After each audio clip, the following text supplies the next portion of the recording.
Meus queridos, graça e paz. Nós hoje aqui vamos ler o texto de Judas para nos ajudar a falar de algumas coisas que estão acontecendo na igreja. Dois extremos que têm acontecido na igreja nos dias de hoje. E esse é muito perigoso. Nós temos que estar atento ao mundo que nós vivemos. Esse já vem de tempos, mas agora está muito mais forte. E o texto diz lá no versículo 23 de Judas: salvai-os, arrebatando-os do fogo. Quanto aos outros, sede também compassivos em temor, detestando até a roupa contaminada pela carne. Veja bem, detestando até a roupa contaminada pela carne. Nós estamos vivendo hoje na igreja uma linha tênue, né? De um lado, o fideísmo, uma fé sem razão, e do outro lado, um racionalismo, a razão apagando a fé.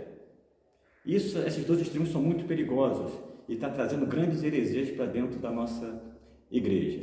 O fideísmo, quando você abandona a razão, você caminha na direção do misticismo. E nós vemos aí movimentos neopentecostais que estão fazendo de tudo e mais um pouco. Tirando a razão, você pega lá o cajado de Moisés, você pega a fitinha no braço, o copo d'água em cima da televisão, e chega a ser um misticismo total, porque ele só diz: não, tem que aceitar tudo pela fé, aceita tudo pela fé.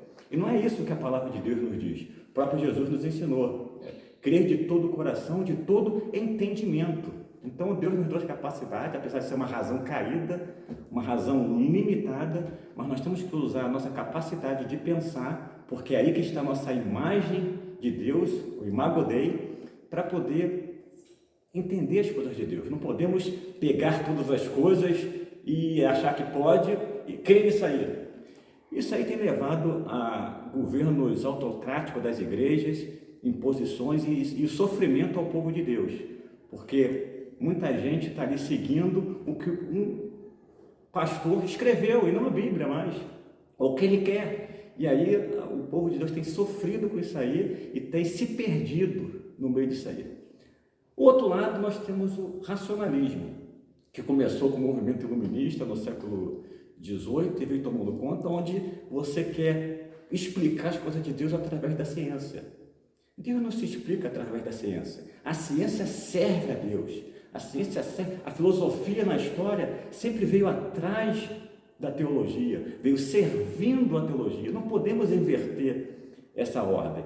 Então, o racionalista, ele começa a querer provar cientificamente, por método científico, a palavra de Deus, dizendo que então Jesus não ressuscitou, porque ele não tem como provar, dizendo que os milagres de Cristo não aconteceram, dizendo que a criação é um mito, dizendo que Adão e Eva é um mito, e várias passagens da Bíblia como mito, racionalizando a palavra de Deus, porque eles não os conseguem explicar pelos métodos científicos. O que aconteceu? Esse é o caminho do liberalismo.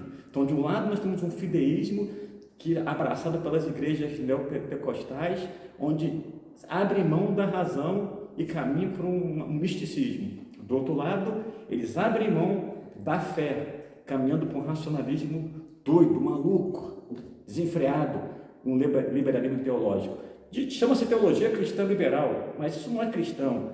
Isso aqui vem para o texto de Judas: detestando até a roupa contaminada pela carne. Nós não podemos suportar, tolerar esse tipo de heresia dentro da nossa igreja, não podemos.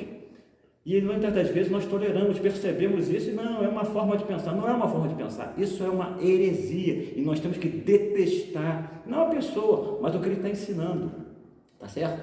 Então, desse lado, nós temos igrejas sendo esvaziadas, como aconteceu na Europa, nos Estados Unidos, começando ali no final do século XIX, início do século XX, tentando provar Deus pela ciência. Mas não, o caminho correto não está na ponta aqui nem na ponta, mas está no meio, aonde a ciência e a razão se humilham diante de Deus, dobra os joelhos diante de Deus, porque Deus é o criador de toda a ciência, Ele é o Deus da providência, Ele criou todas as coisas, Ele estabelece as leis e Ele pode quebrar as leis que Ele estabeleceu a hora que Ele quiser, porque Ele é Deus, Ele é todo-poderoso e Ele pode todas as coisas. Então, irmãos, que nós possamos abandonar o fideísmo, uma fé sem razão, e abandonar o racionalismo, uma igreja sem fé, mas que possamos caminhar pelo caminho da palavra de Deus, na inerrância da palavra, na infalibilidade da palavra de Deus, na suficiência da palavra de Deus, que ela nos mostra que a razão tem que se humilhar diante de Deus. Ela nos mostra que nós temos que seguir a Jesus porque Ele ressuscitou, porque Ele é nosso Deus. E hoje, justamente, é o dia que nós comemoramos o dia da ressurreição de Cristo. Deus nos abençoe e que possamos prosseguir em frente com fé naquele que nos redimiu. Forte abraço, meus queridos.